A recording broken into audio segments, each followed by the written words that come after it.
కర్నూలు జిల్లా ఆలూరు నియోజకవర్గం సూలువాయి గ్రామంలో టీడీపీ నాయకుడు వైకుంఠ ప్రసాద్ భార్య జ్యోతి సచివాలయం సిబ్బందితో కలిసి లబ్ధిదారులకు 7,000 పెన్షన్ అందించారు.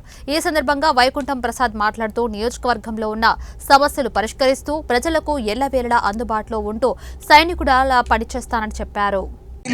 వృద్ధులు వీళ్ళందరి యొక్క చిరునవ్వులు చూసిన మా చంద్రబాబు నాయుడు గారికి మేము మరొకసారి ప్రత్యేక కృతజ్ఞతలు తెలియజేస్తా ఉన్నాము.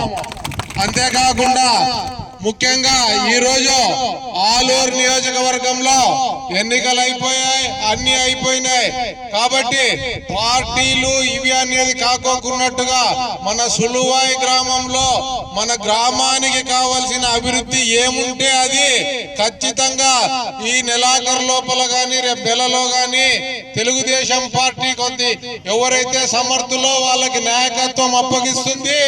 అప్పగించిన తర్వాత అందరినీ కలుపుకొని పోయి ఆ నాయకత్వం కింద ఎవరు చంద్రబాబు నాయుడు గారు చెప్తే ఆ నాయకత్వం కింద అందరూ పనిచేసి మన గ్రామంలో వచ్చేసి మన అభివృద్ధి అనేది కంపల్సరీ చేసుకోదామండి.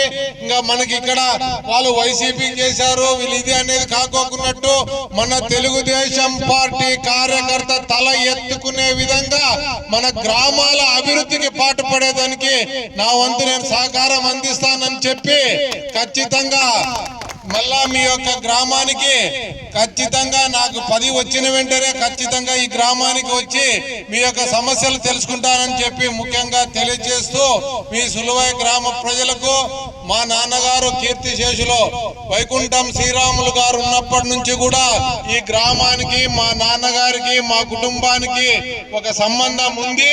కాబట్టి ఖచ్చితంగా మనము ఈ సులువాయి గ్రామ అభివృద్ధికి ఏముంటే కూడా ఇక్కడ పెద్ద మనుషులు ఉన్నారు. మా నాన్నగారు ఉన్నప్పటి నుంచి, నేనున్నప్పటి నుంచి, పార్టీ ఉన్నప్పటి నుంచి ఉన్న పెద్ద మనుషులు అందరూ ఇక్కడ ఉన్నారు. వాళ్ళందరూ మీరు ఇదైతే కూడా ఖచ్చితంగా వచ్చి మనం పనులు చేసుకొని మొత్తం పైన ఇక్కడ డెవలప్మెంట్ కృషి చేస్తామని చెప్పి కోరుకుంటూ మీ తమ్మునిగా మీ సోదరునిగా సెలవు తీసుకుంటా ఉన్నాను.